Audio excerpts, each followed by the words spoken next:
All right, everyone. Well, welcome to our first part of our RBT Professional Development Unit series.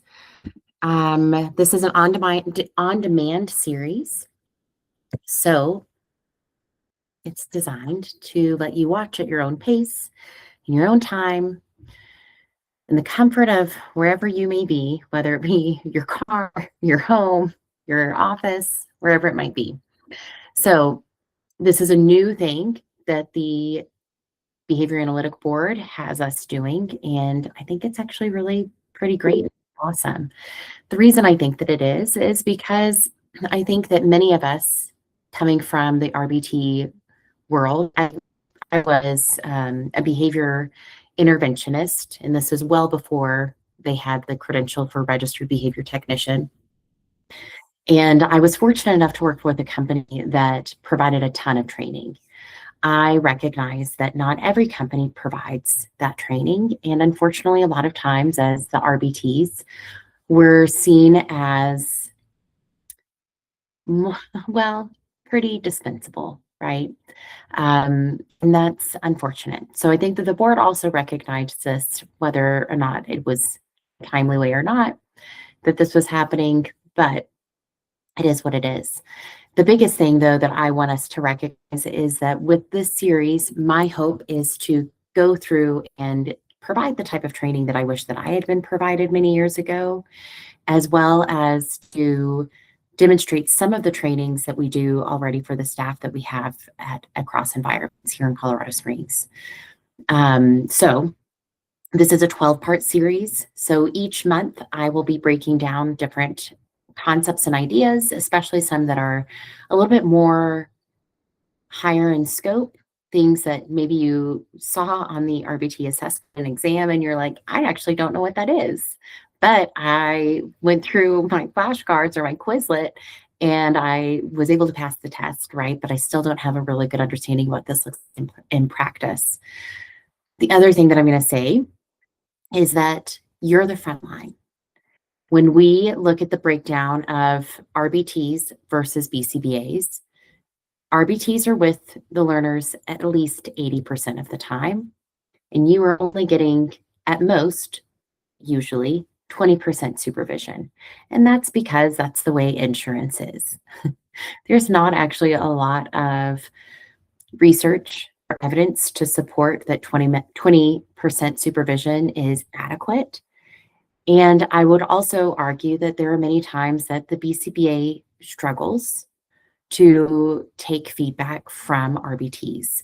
I say this as somebody who in the past has also struggled with taking feedback from RBTs because you think, well, I've been through grad school and I know what I'm talking about. And I've had this experience and I know what I'm talking about. But the reality is that y'all, as the RBTs, are the ones who are directly present the majority of the time. You see the ins and outs. You also recognize that when your ABA supervisor is present, usually that learner acts significantly different. That's another challenge, right? We're going to get to that throughout the series so that y'all can troubleshoot some of these issues. And also what I would encourage you to do, if you don't have somebody within your company that you feel comfortable talking with and expressing these concerns, like, hey, I have told this BCBA a few times that this doesn't work, and yet they're still insisting that I do it. I think one of my favorites are, excuse my language, damn token economies. I will never forget that I was working in a school with a student, and I love this BCBA, so don't get me wrong. But she was trying her best. And she was like, have you been using the token economy? And I was like, this? No, I haven't been using it. It's actually really effortful. And student doesn't care about it whatsoever. In fact, like, they'll just look at me and say, cool, give me the fruit snacks. I'm like, yeah, I know, but you have to earn 8 more. So instead, what I would do is I told her, I was like, I've been doing low tech things instead. And what I actually did was I would take a Post-it note with me. And for each thing, I actually would change what the criteria were. So I would say you only need 3 stars to get through this, or you only need 2 stars to get to this, and then you're going to get your fruit snacks or whatever it was that he wanted. Um, I found that it was much faster to deliver this reinforcement. He had a good understanding of this low-tech option, and I didn't have to wait to fill the entire token board before I could deliver this reinforcement. Again, I was lucky enough, though, to have a BCBA at the time who was like, oh my God, that's a simpler solution than this laminated, Velcroed token economy that I've built that took her over an hour to create, right? We've all been there. You've also been one of the ones creating stimuli and cutting Velcro strips and cursing at the scissors and wiping them down with rubbing alcohol until you can cut with them again. We've been there. So I'm just trying to ease some of that for y'all throughout the series. Give you a little empathy, let you know I've been there. And while I've been in this field now for 19 years, there are still some of the same challenges that I have been experiencing for the past 19 years. So without further ado, we're going to get right into it. This is, again, our RBT 12-part series for professional development units. I will say, so for your professional development unit credit, you will need to make sure that you have, go ahead and screenshot this so that you can remember what the name of it was and that what my ACE provider number is, OP21024. Because when you submit this to the board through your RBT, so you'll go through the BACB's portal, you'll log in just like you did for your RBT assessment and just say, hey, I'd like to become an RBT. You'll also have to submit that you have been doing these professional development units. This will be one unit. In order to receive full credit for that one unit, you're going to need to provide 3 takeaways. That's not my rule, that's the BACB's rule. So you're going to provide me 3 takeaways with what you've learned from this series or from this particular episode. You'll get your 1 PDU certificate of completion. Please allow us about 2 weeks to get that completed. If it's been over 2 weeks, reach out to me personally, meg@acrossenvironments.com, and we'll get that taken care of ASAP. Okay, everyone, you've got a year, though, to get these 12 PDUs in, so you should be good to go. Okay, so without further ado, our first topic today is Assent. Now, Assent is often very misunderstood. It is misunderstood by BCBAs. So I would also assume that it's going to be misunderstood by RBTs across the board. The reason why it can be often confusing is because when a learner says no, or as we've heard in the past, voting with their feet, right?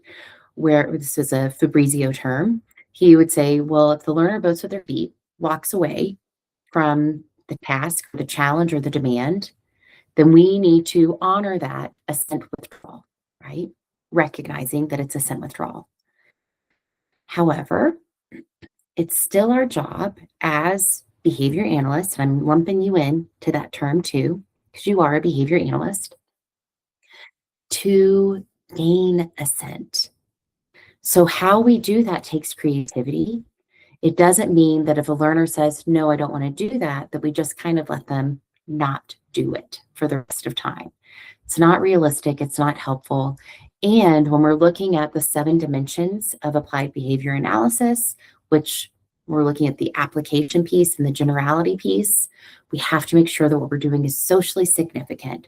So if we're constantly reinforcing the assent withdrawal, which we should still be doing, but without representing modifications to how to gain assent, then we actually aren't doing step 1, which is providing socially meaningful behavior change for these kiddos or adults, whoever you might be working with. So again, I recognize that this is something that comes up often. We withdraw our assent often by just not doing things. We then look at our kitchen and we're like, well, crap, I probably should have been doing my dishes because now I have a giant sink full of dishes, and now I really don't want to do it, but I actually have to do it because I want to make a grilled cheese, and my skillet is in the dirty dishes right now, right? So we recognize that there's motivation, the motivation of I'm hungry, I want to eat a grilled cheese sandwich, and I have to assent to this washing of my skillet so that I can eat and get that grilled cheese sandwich made. Super elementary example, but I wanted to let you know, like, we do this all the time in our lives. Our learners do this too all the time. Now, many of you may follow me on Instagram or whatever it might be. Cool. I'll be honest. I it's really just kind of how I get some thoughts out sometimes. So take everything that I say on social media with a grain of salt, just as you should with everyone. But I am very influenced by acceptance and commitment therapy, ACT. We'll get into that throughout our 12-month series. But before we do, we're going to practice it. So I'm going to invite everybody before we get really into this. We're going to do a little present moment awareness. If you're on the recording, fantastic. You can skip this part. I don't care. I'm not watching you. Otherwise, this is what I'm going to invite you to do. You can withdraw your assent at any time. Put both feet flat on the ground. This is actually just more for like blood circulation than it is for anything else. Like think about when you're getting your blood pressure taken, and they'll tell you, hey, uncross your legs, both feet on the ground. Same thing. So nothing else matters right now. You are just here in this moment. So I'm going to invite you, if you feel comfortable, which you probably should. There's nobody else around you, I don't think. And if there is, all right, they're getting a show, I guess. You can close your eyes if you're comfortable. Roll your shoulders back. And then let out all of that gross, stale air. Slowly breathe in again. Slowly exhale. Let your spine and your shoulders find a neutral and comfortable position. And I want you just to take a moment to slowly reopen your eyes and observe what's going on around you. You might hear sounds from your home. You might hear sounds from cars driving by, air conditioner units turning on, fluorescent lights buzzing, children laughing, crying, whatever it might be in the background. You might be doing this at work, who knows? It's a snowy day here, so I can see some snowflakes falling. I can't see the mountains, which is abnormal, but also it's a snowy day, so it makes sense. I can hear trucks driving by on the highway. I can hear doors closing and opening. I can notice that my thoughts are somewhat disorganized today, and that's okay. It's just the situation that I'm in right now. I think many of us are in January of 2026 experiencing some disorganized thoughts. There's a lot going on. It's a heavy time. So it's okay that those thoughts are a part of your present moment right now. I wish they weren't, though. I think you do too. So we're going to go through this now that we've kind of realigned ourselves and recognizing that some of these things that we're experiencing are outside of our control. Some of them are within our control. Being present in this moment is within our control. If you get interrupted and you have to pause the video, that's in your control. You can pause it. You don't have to get frustrated that somebody's interrupting your CEU or your PDU time. It's fine.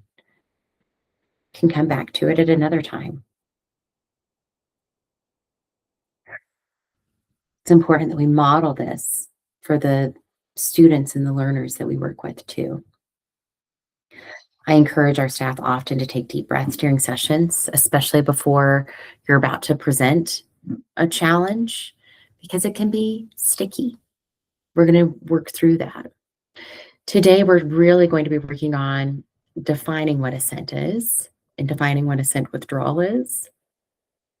The next month, we're going to get more in depth with what it looks like to gain assent and how do we do that? How do we reach out to that BCBA for help with maybe making some modifications so that it's a little bit more consistent for learners? But today, we're really focusing on what is assent? What's assent withdrawal? We're going to be identifying boundaries. What does it mean to hold a boundary for health and safety? What does it mean to discriminate between engagement and when a learner is engaged with what you're doing versus when they're assenting to what you've presented or what the discriminative stimulus is or the SD is? We're also going to talk about how do we establish that therapeutic relationship. This is one way, by validating and being like, it's kind of heavy right now, isn't it? Yeah. Thanks for letting me have a sip of water and take a deep breath with you. Because I see that we're in a challenging situation, right? So these are our learning objectives for today. Assent is not a copy and paste library bank program. If you work with Central Reach, High Rasmus, Catalyst, any of the above, whenever it comes to data collection, cool. Just know that the definition for assent is going to vary from learner to learner and from learners' contexts to other contexts. In other words, sometimes a learner is going to be more agreeable or more willing to assent in one environment versus another. So we're going to work through that. Okay. All right, well, we'll get right into it. What is assent? Let's define it and let's see what it's not. Let's look at some non-examples. So per our code of ethics, which again, this isn't an ethics PDU, this is just a regular old PDU, but I refer back to our code of ethics often because it's a guideline. It's a great guideline for us, okay? So it's vocal or non-vocal verbal behavior that can be taken to indicate willingness to participate in research or behavioral services by individuals who cannot provide informed consent. Now, any minor under the age of 18 cannot provide informed consent. Only their caregivers can, their legal guardian.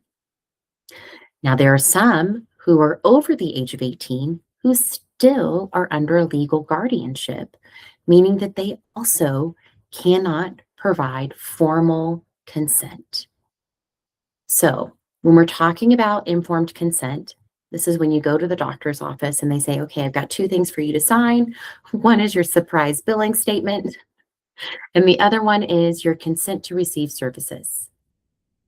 Now, many of us have gone through what it's like to receive medical treatment, and we've consented to receiving this treatment. There are times that can be overlooked or that we're not truly paying attention. So that happens all the time for us as adults. We are responsible in the moments working with these students and with these learners and these individuals to be constantly monitoring what's happening. Do they truly assent, give their nonverbal consent to continue to do whatever it is, or to initially assent and comply with whatever the challenge or demand might be? So for me, I find that this often starts with the therapeutic relationship. Kids aren't going to do something for somebody that they don't like. Just going to be perfectly clear with you about that one. There are going to be times that your very presence evokes the behavior of avoidance and assent withdrawal. That's a signal that you need to change something to better establish the therapeutic relationship. We're going to talk about a little bit about that today too, about what that looks like. So what does that mean when we're looking at that code of ethics definition?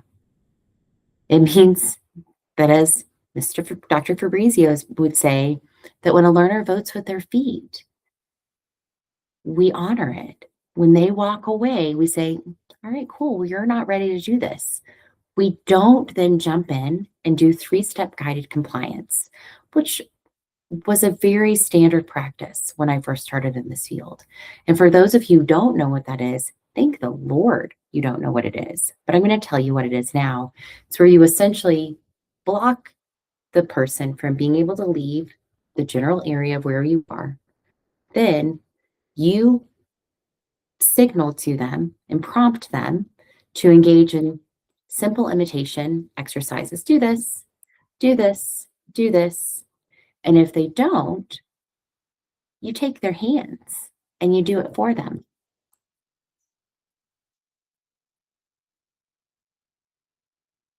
Now do this, and essentially go through escape extinction with them until they've complied.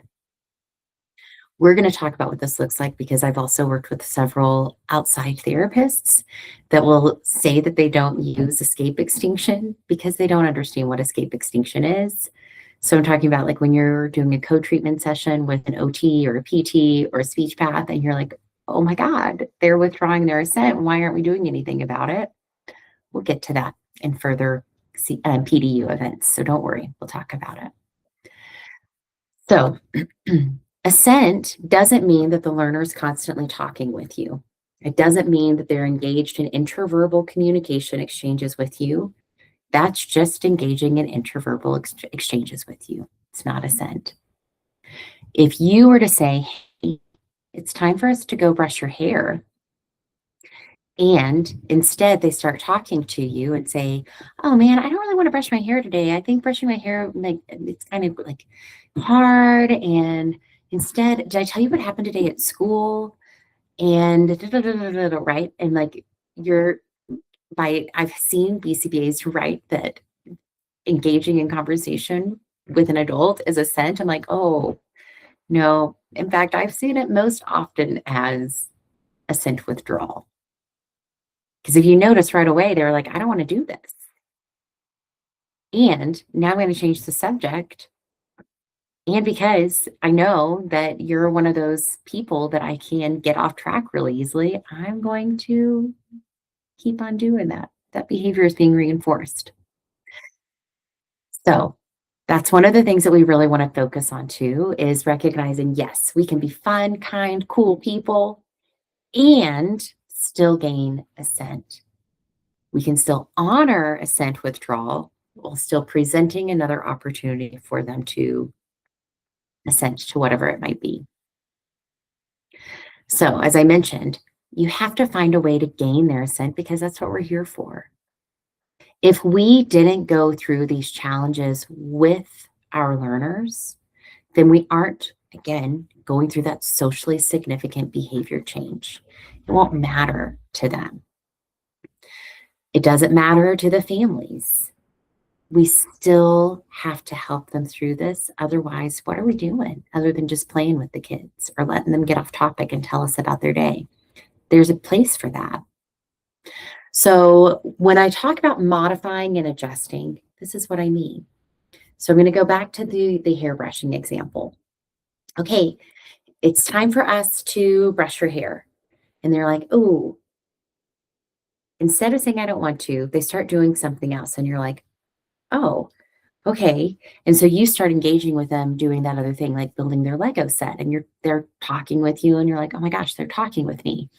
Cool. Finally, the therapeutic relationship is starting to blossom. And I don't want to punish that behavior. And I very much want to keep this going on. It's a slippery slope, y'all. So before you even present the demand for them to brush their hair or whatever challenge it might be, you're going to be working on the therapeutic relationship before. Excuse me.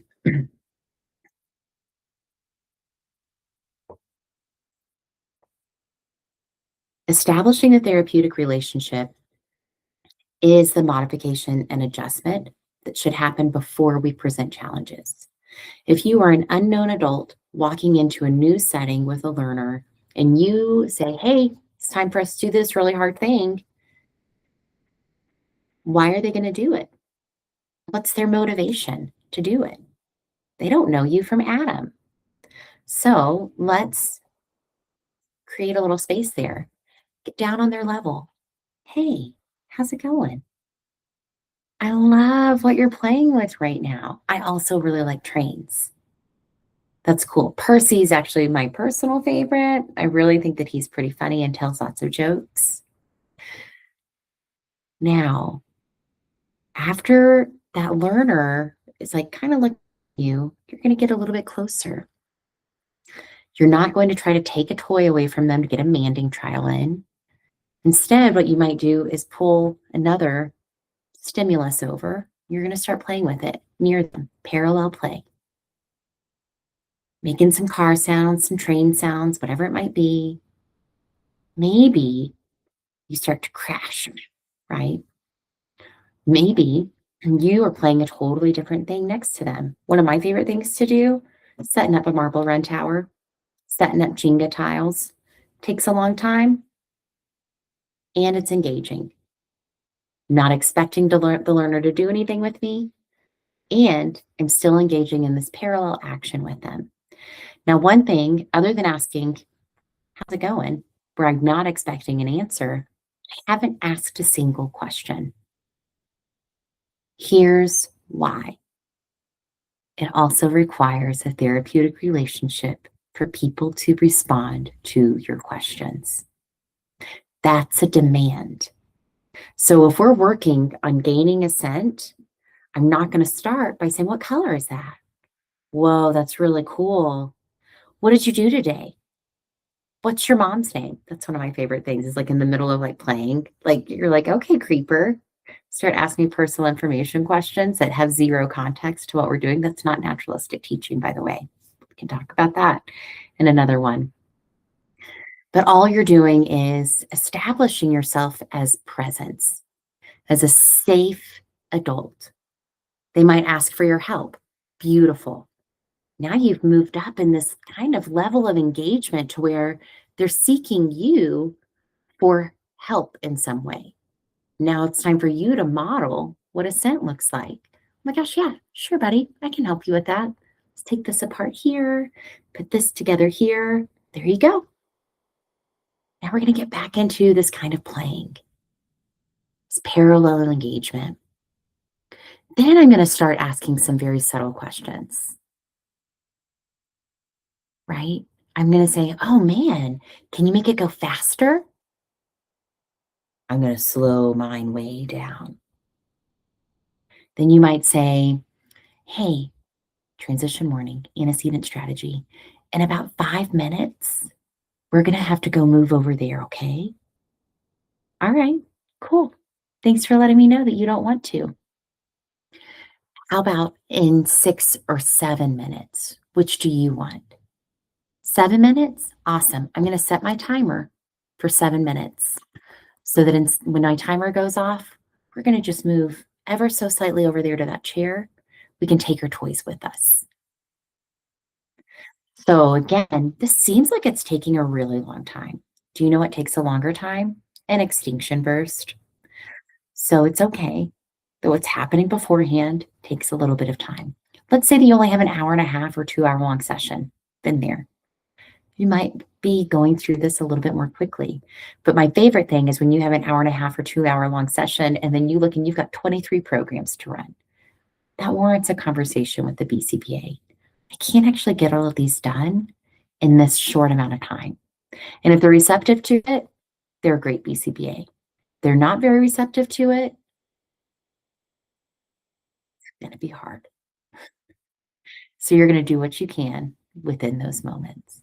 All right, so let's say my timer went off. I brought my stuff over because I'm modeling. I'm not just sitting down and saying, okay, go move over there. I pick everything up that's mine. I don't take anything from him or her or them. And I walk over. Awesome. Come on with me. We're going to move our trains over here. Perfect. Usually we get that. I might have to move some more things to make there's more stimuli over there. It's a more enriched environment over there than it is right in front of that learner where they were working, where they're playing. But that's okay. It's a modification. It's a way to adjust. We're still working within the parameters of establishing the therapeutic relationship. I'm a safe person. I want them to know that I'm a safe and trusted adult so that when they do come over there, I'm going to be like, oh my gosh, yes, now we can just keep playing for a little bit longer. Then I'm going to signal another transition warning. Hey, bub, in 3 or 4 minutes, you can choose. We're going to go brush our hair in front of the mirror. Okay? Prompting for a tolerance response there. All right, cool. Did you want 3 or 4 minutes? 3 minutes? Sweet. Yeah, let's get it done faster. You let me know if you change your mind and you want to do it for if you want to stay longer, or if you want to brush your hair sooner. Either way is fine, right? I talk a lot in my sessions. I narrate constantly. I praise constantly. That way I'm providing this non-contingent attention throughout the entire session. It doesn't matter if your learner speaks back or not. It doesn't matter if they use an AAC, PECS, or don't talk at all reliably. Literally, it doesn't matter. I'm not expecting them to respond back to me. I'm just describing what's happening and narrating what's happening. I encourage y'all to do the same. It also makes your sessions go by a lot more quickly, if you want my personal opinion as to why. Oops. All right. So in layman's terms, it's the willingness to comply with ongoing motivation to continue to comply. So my narrating, my non-contingent attention is providing this ongoing motivation to continue to comply, right? Let's say if we're over there, my timer just went off at 3 minutes and I was like, all right, dude, it's time for us to brush our hair now. And they're like, ooh, I don't want to. However, they do it. Some sort of mild vocal refusal, laying down on the ground, ignoring you, my personal favorite. So if they're ignoring you, you might have to go back a step, because that's showing that they're not very receptive to what it is that you're throwing down. That therapeutic relationship has a little bit of a chink in it, a little chink in the armor, right? And Nick, we've got to reestablish that. Ooh, I can tell that you're not quite ready. Let's play for a little bit longer. I'm going to set my timer for 1 to 2 more minutes, okay? All right, cool. Still going to do it, right? Still going to keep presenting these opportunities for them to assent. I'm also going to take data, right? So that it shows what I'm doing might not be working and then I have to make some modifications. We also want to make sure that they recognize that after they've brushed their hair, they're still going to get access to this back. In fact, they might not even have to relinquish access at all. If they're playing with trains or something that's small and able to be held in their hands, why can't they keep doing that? There's no reason for us to deny access if it's not going to be a barrier to their completing whatever it is. So this willingness to comply, this willingness to continue to assent to what it is that we're presenting. Now, let's say that we're playing over there and the learner moves away from me. Do you know what that also is? Assent withdrawal. So they are now no longer assenting to having me in their presence.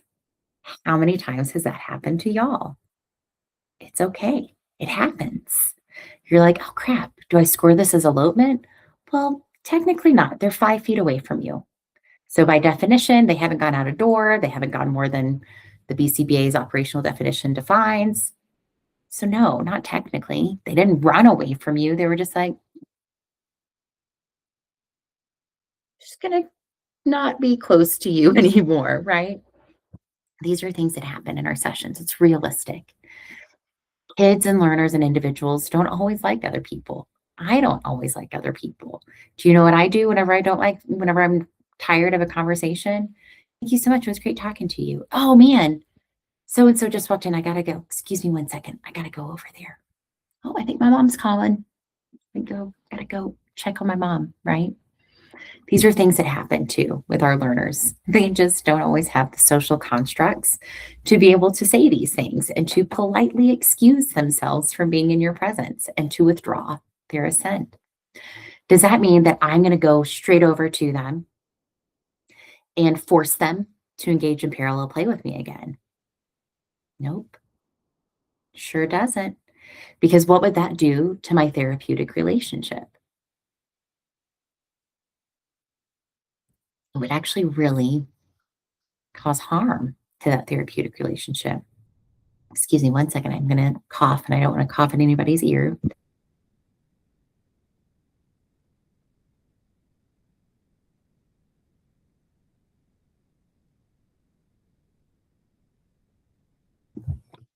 I'd like to say that I'll edit that out, and I'm pretty sure that I won't.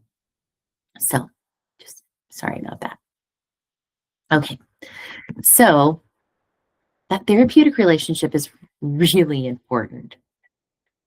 What do we not do when that happens? When Assent is withdrawn, whether it's because we're over there and now the learner's like, I don't want to have anything to do with you. I recognize that the next thing you're going to have me do is brush my hair, and I don't want to. We're not going to give up. We're not going to say in our session note, learner withdrew their Assent, continued to play with trains. No further intervention was conducted. Learner played with their trains for a total duration of 93 minutes. Signed, RBT. Oh my gosh. If I were that BCBA reading that session note, signing off on it, I would be like, oh crap, I have failed. I have failed at training my staff how to continuously represent and modify this situation to get the learner to Assent. And maybe I've also not really taught them the importance of the therapeutic relationship. Now, in the field of ABA, we have an archaic phrase that is, the rat is always right. We've framed that a little bit and changed it up a little bit to say, the learner is always right. This has a tendency to be a phrase that really irritates a lot of adults. People it upsets the most, I found, are teachers, and I don't know what to tell them other than it's a you problem, sometimes not a student problem. So I recognize that if one of the RBTs who works for our company does that and like writes 93 minutes of play happened, I would say, oh crap, I've messed up. I haven't taught well enough to criteria to get the RBT to recognize that how to reestablish that therapeutic relationship. So we're not going to use escape extinction. We're not going to use attention extinction or planned ignoring. I'm also not then going to take all of the fun, cool things that they're playing with and do tangible extinction. Instead, what I'm going to do is I'm going to modify things just a little bit more. I'm actually more than likely going to clean up what it was that I was playing with.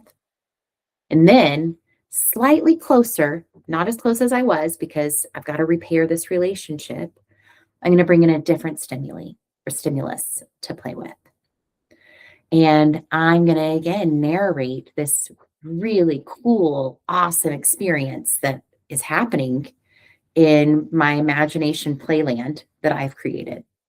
So I've put away the marble run tower. And now what I'm doing instead is I'm getting out the train tracks. And I am building those train tracks around. I'm really animated, right? Suddenly what I see, voting with their feet. This Assent is now being regained to the therapeutic relationship. So now I'm going to say, oh my gosh, cool. This is really neat, right? Starting back at that level 1, no questions, just comments. This is a lot of fun for me. I love playing with trains. I also really like it when I build a bridge and then the train crashes off of the bridge, right? Again, all I'm doing here is engaging in imaginative play with a different stimulus than I was before. Now, as soon as I see that learner start to engage again with me, I'm going to start rebuilding that therapeutic relationship. And I'm going to say things like, hey, or I'm leveling it up, right? Hey, can you hand me the stop sign that's over there? Neutral stimulus. I'm not asking them to hand me the Thomas the Tank Engine that they're playing with or the Percy, they have not denying access to those things. Small little demands. Hand me that stop sign over there. Ooh, do you see that piece, the train track? Can I have it? I want to put it right here. Or do you want to put it right there? Awesome. So we're building momentum, right? Behavioral momentum. This is a term that was from your RBT assessment. We're using this behavioral momentum to establish then, we're working our way up to eventually brush and hair. Now, something else that I might recognize is that if I were to tell them, hey, we've got to stop doing this activity and transition to another place and do something that's not preferred, like brushing your hair, that's a triple whammy. So I might need to do something a little bit else, or a little more creative. So one of my biggest pet peeves in all of society is how asking for help has become weaponized. We often look at asking for help as that you're not capable of doing it yourself. You're not smart enough. You're not competent enough. No, that's redundant, but whatever. I thrive when people ask for help. I also thrive when I ask for help and people provide that help. So what I might do instead is say, hey, so-and-so, who's also here at the agency with me, can you please grab the learner's bucket? I'm not going to say anything that might say the trigger word. Can you grab their brush? Not saying that. Can you get that thing that has the teeth in it that I can use for this, right? Anything that you can, other than saying, please get the brush. Because then do you know what's going to happen as soon as you say brush? Assent withdrawal again, right? So when we're looking at these non-examples here, we're not going to refuse to ask for help. We're going to ask for help. Hey, so-and-so, I am actually stuck here. The only thing that the BCBA told me that we had to get done today was brush hair. And I can't get them to even really get away from what we're doing here. So what do you suggest? They might come in and just having that extra stimulus or that extra person, they might be like, oh my gosh, yeah, I actually need to brush my hair too. I'm going to get my brush out and I'm going to brush my hair in front of you. And then that learner's like, huh, right? So it's something new and something different. Sometimes that's all it is that you need to gain assent. Simple, a simple solution. The other thing that we're not going to do is we're not going to get worried or turn off this inner behavior of like, I'm failing. We all have those feelings.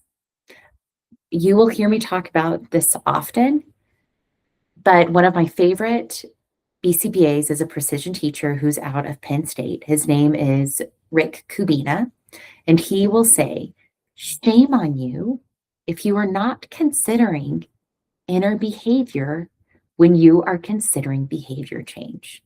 And I will say, shame on you if you aren't considering your own inner behavior when you're trying to help somebody else through their behavior change.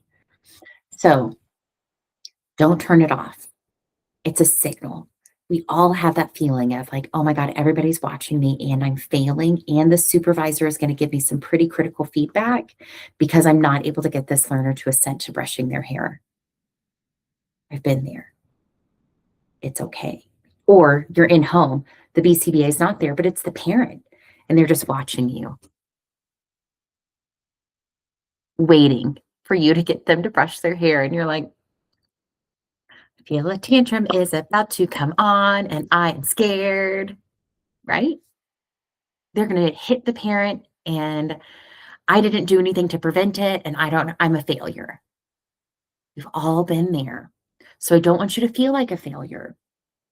But I do want you to recognize that everybody has those feelings inside. So instead, you're going to re-engage with the present moment, just like what we did at the very beginning. So you're going to find a comfortable spot. You're going to slow down because here's what I have learned. When you are trying to get somewhere fast and quickly, you're probably going to go off course and crash. So sometimes we've got to take the lesson that we learned from Aesop's fables, from the tortoise and the hare. We're going to be the tortoise.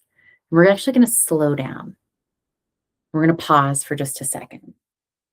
And maybe like the train tracks are everywhere and you're like, oh my God, I still have to get them to clean up the train tracks before we transition there. No, it's going to be okay. Take a deep breath, take a sip of water, check your session time. Got 15 minutes left of the session. Okay, I'm going to take my time minute by minute and also recognize your learner is not in distress because you haven't done anything such as escape extinction or giving up or forcing or using physical manipulation. You've already asked for help. The learner has seen somebody, they've had this behavior of brushing their hair modeled for them, and you're like, all right, we're one step into it. They didn't assent to the model prompt. So what are we going to do? Whoops, sorry. I was trying to move forward because I really want us to get into like now gaining assent, but that's not what our topic is today. It is just assent withdrawal and recognizing it and troubleshooting it. So we're not going to do those things. We are not going to then force the learner hand over hand to pick up the train tracks, put them in the bucket. And then we're not going to say, all done trains. We're not going to stand up. And then we're not going to put our hands under their armpits and force them to stand up and walk over to where their hairbrush is and to brush it. Does this mean that we failed? No, it sure doesn't. You know what it might mean, though? It might mean that you, as the RBT, picks up the train tracks and says, hey, we're actually all done playing with the trains right now. You can keep 3 pieces out, though. You can keep Percy, you can keep Thomas. Do you want Emily, or do you want to keep stop sign? Great. I'm going to pick up the rest. Why am I not having the learner do it?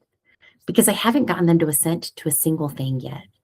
And cleaning up signals denied access. It also signals transitioning to other things. So we aren't denying access. We might be prompting them for functional communication, where you can say, like, I want more time. Can we keep playing? All of these things are data points that you can be collecting, right? That matters when we're looking at our session. So that, again, it's not 93 minutes of play. Instead, it is 4 attempts to transition were presented. The learner did not transition for any of them. 0 out of 4 opportunities. RBT prompted the learner to mand for more time with a full vocal prompt. 1 out of 1 success. Prompted the learner to say, not right now. And the learner did not respond. 0 out of 1 response. You have data. It's not 93 minutes of play. It's I presented this 7 times. I prompted through 7 different times. RBT modeled brushing hair, 0 out of 1. Got data. Does it mean that you gave up? Nope. Does it mean, though, crap, you've got 10 minutes left in your session and you still have to write your session note and you still didn't get to brushing hair? Yeah, that's okay. Here's the other thing that you're going to do. That person that you asked for help from, who got out their hairbrush and started brushing their hair, they brought over the bucket to you. So now what you're going to do, like the client bucket, right? You're going to open up that client bucket and you're going to pull out the brush and the mirror. RBT presented brush and mirror. Client or learner, whatever you want to say, whatever is appropriate within your agency, tolerated presence of the brush in the mirror for the duration of engaging with the preferred activity. These are all things that are data, that are valuable and important, that aren't, I let them do whatever they wanted today. Because did you? No. Learner transitioned from preferred to preferred independently, right? Because when I picked up my toys and I went over there and I said, okay, going over there. They followed. They came over there too to play with me and engage. Learner withdrew their assent as demonstrated by turning their back to the RBT. Assent was gained again when RBT presented the novel stimuli of train tracks. Got it? Learner responded independently to 3 out of 4 questions. Can you hear the stop sign? Can you make it go slower or faster? Whatever I said, I don't remember, right? You've got data to back up this assent withdrawal. You, step 1, did not give up. RBT presented transition warnings throughout the session in an attempt to gain assent to brushing hair. That's data. It's important data. Now, if I were a BCBA reading through this session note, I would see that you didn't just allow this learner to play. You modeled brushing hair or had somebody else model brushing hair. You modeled cleaning up. You modeled what it looks like to transition. All of these things are things that you did. You provided transition warnings. You prompted for functional communication. You have data points to support this. That's really important when we're talking about assent. The other thing that you didn't do was escape extinction or force or manipulation. Again, you didn't pick them up by their armpits and guide them over to where they're supposed to go. That's important. Now, let's say that you are the new RBT on that team, and that learner's been with y'all for 2 years, and every other team member is like, oh, I can't believe we're getting a new teammate. It's going to completely skew the data. That's the BCBA's worry. They're going to add a phase line. You know what I like to see whenever there's a new team member added? A phase line. And I like to see that things haven't generalized yet across people without a therapeutic relationship. Do you know what that tells me? That we're doing the right thing. That we are establishing ourselves as safe people before we're placing demands. And that when we place demands, we're using all of these antecedent strategies. We are providing transition warnings. We are changing the stimuli. We are reducing the response effort. All of these things are happening. That's really important. We are prompting for that functional communication. That for me is like the most important thing. I want more time. Oh my God, fantastic. Thanks for letting me know. That's awesome. I really appreciate it. All of that's really important. Okay, so as I mentioned, I know we talked a little bit about how to gain assent today, but we're going to really get in depth with it next month, because these were just ways to really make sure that when you're writing your session note or you're collecting your data, that you have data points to collect and it's not 93 minutes of play were conducted. Because I will be real, and I hate being real, but y'all, insurance will throw that right back, and then the company has to pay that back. So when we write our session notes, we have to have data. We have to say what we did. How did we present these opportunities without giving up? Because we recognize that assent and assent withdrawal are nuanced. And we also recognize that in order to gain assent, We don't force, we don't use escape extinction. Instead, what we do is we modify. We look at ourselves first. We don't turn off our inner behavior. We recognize that actually most of us get really nervous when we feel like a child doesn't like us. It's really normal. And then you struggle and you're like, oh my God, they don't like me. I'm a horrible person. How does this child not like me? They're never going to do anything for me. Don't turn off that inner behavior. Instead, get yourself back into this present moment of like, okay, something's going on right now. I can honor moving away from them. And I can play with something that I know is a preferred activity for them. I don't know about y'all, I often think about the same learners through my scenarios, and they vary, but there's some where I remember what it was like whenever I was just like, they hate me. What am I going to do? How am I going to make this better? And then I was like, I went through their client reminders, like, what are the things that they actually prefer? What do they like to do? So I started carrying some of those things in my pockets or in my purse or my bag. And this is just a suggestion, I always have things like hand sanitizer to keep myself safe, because you never know. These kids, one time I had a kid pick up my hand, wipe his nose, and then go, we don't use hands, we use tissues. I was like, yep.